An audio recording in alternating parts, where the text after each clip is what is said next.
देखिए दोस्तों, यहाँ पे एक सवाल बन के आता है कि साहब पति रखना चाहता था पत्नी को, लेकिन पत्नी ने 498 का केस कर दिया और साथ में मेंटेनेंस का केस कर दिया। तो ऐसी कंडीशन में पति क्या कर सकता है? जी हाँ, अब यहाँ पे सवाल दो तरह से बन सकते हैं। एक तो बन सकता है कि वाकई पति रखना ही नहीं चाह रहा था, पति डाइवोर्स लेना चाह रहा है, तो ऐसी कंडीशन में क्या करें। एक जगह ये भी आ जाता है कि अब तो पहले मुझे रखना था लेकिन अब आगे चलकर मुझे डाइवोर्स का केस लेना, अब मुझे नहीं रखना। तो ऐसी कंडीशन में पति क्या कर सकता है? जी हाँ, वीडियो काफ़ी महत्वपूर्ण होने वाला है, इस वजह से वीडियो को अंत तक जरूर देख लेना।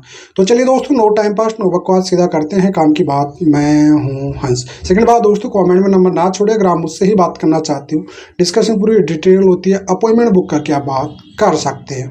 देखिए, ऐसी सिचुएशन अगर आपके साथ बन जाती है दोस्तों, हो सकता है बाई चांस आपने वो सेक्शन 9 का केस किया, ठीक है। अब सेक्शन 9 का केस करने के बावजूद उसके बैक फायर में आपके ऊपर आते हैं 498 का केस और मेंटेनेंस का केस।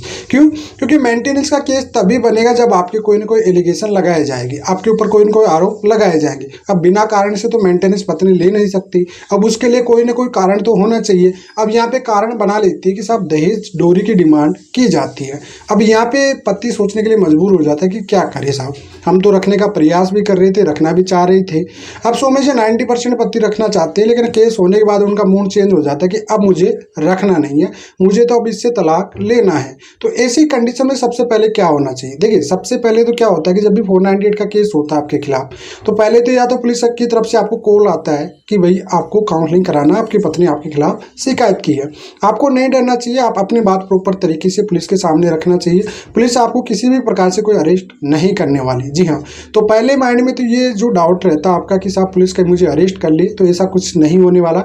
आपको जाना है, सिंपली वहाँ पे बात रखना है, पुलिस आपकी काउंसलिंग कराएगी। काउंसलिंग वगैरह आपकी बात नहीं बनती है तो फिर आपके खिलाफ 498 का केस हो जाता है। अगर आपके सिंपल आपके ऊपर 498 का केस बना हुआ है, जिसमें 498A लगा हुआ है, 323 लगा हुआ, 504, 506, 3/4 ये सिंपल से सेक्शन लगे हुए, तो फिर आपको एंटीसिपेटरी बेल लेने की जरूरत नहीं है। आपकी फैमिली के ऊपर बाई चांस मान ली 354 का केस लगा दिया आपके भाई के ऊपर, आपके पिताजी के ऊपर, या 376 का रेप का केस लगा दिए, तो ऐसी कंडीशन में भैया कहीं ना कहीं से उस पर्सन की बेल जरूर करा लेना, नहीं तो पुलिस आपको परेशान कर सकती है। जी हाँ, जिसके ऊपर ये सेक्शन लगे हुए हैं उसके एंटीसिपेटरी बेल करा लेना, अन्यथा पुलिस से एक बार आप जाते हो 41A का नोटिस, CRPC 41A का नोटिस जरूर मांग लेना। देखिए, 41A CRPC का नोटिस मांगने के पास पुलिस आपको अरेस्ट नहीं कर पाएगी। उसके बाद प्रॉपर तरीके से इन्वेस्टिगेशन होगी, इन्वेस्टिगेशन में आपको सपोर्ट करना है, चार्जशीट यानी चालान तैयार होगा, चालान तैयार होने के बाद कोर्ट में पेश हो जाएगा। तो कुल मिलाकर यहाँ तक आपको समझ में आ गया होगा कि जब भी 498 का केस होता है आपके, तो सिंपली वे में या तो पुलिस आपकी काउंसलिंग कराती है, उसके बाद आपके जो भी सेक्शन होता है, FIR होती है, CRPC 41A का नोटिस देती है और उसके बाद इन्वेस्टिगेशन करती है। इन्वेस्टिगेशन में आपको प्रॉपर्ली सपोर्ट करना होता है, ठीक है। अब ये हो जाती है कोर्ट में चार्जशीट पेश करने तक की बात।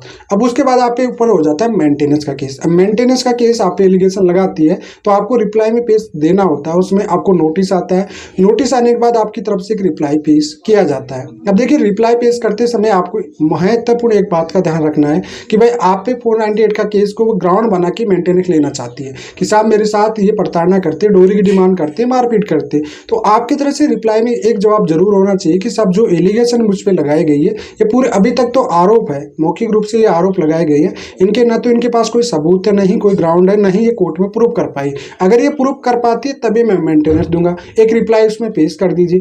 बाई चांस इंट्री मेंटेनेंस बन भी जाता है तो आप इसको स्टे पे लेके जाइए कि भैया इसको जब प्रॉपर्ली झूठी एलिगेशन लगा के मुझसे मेंटेनेंस मांगना चाहती जबकि मैं इसको रखना चाहता हूँ। हो सकता है आपने सेक्शन 9 किया तो सेक्शन 9 की कॉपी भी लगाई कि वाकई में रखना चाह रहा था मेरी पत्नी को, लेकिन ये खुद रहना नहीं चाह रही थी, बिना कारण से एक डिले की है, 1 साल 1.5 साल के बाद इसने की है, पूरा प्री प्लानिंग के साथ केस की है। आप मेंटेनेंस से भी बच सकते हो। और डाइवोर्स केस में आप पे एलिगेशन लगे हुए चार्जशीट में आपको पता पड़ जाता है, अगर चार्जशीट में ऐसा कोई आपके सबूत नहीं है पत्नी की तरफ से तो आप डायरेक्टली डिस्चार्ज भी करा सकते हो या डायरेक्ट 482 में जाके क्वेश्चन भी करा सकते हो, ट्रायल से बच सकते हो। तो उम्मीद करता हूं दोस्तों आपको समझ में आ गया होगा कि आपकी पत्नी आप पे अगर दहेज का केस या मेंटेनेंस का केस करती है तो ऐसी कंडीशन में आप केस कर सकते हो। उसके बाद में चाहे तो आप इस पर डाइवोर्स का केस लग सकते हो। अगर आपकी बरी हो जाती हो तो आपके पास अच्छा ग्राउंड है, आप इसके आधार पर भी डाइवोर्स ले सकते हो। तो फिलहाल आज के लिए इतना ही। जय हिंद, वंदे मातरम दोस्तों।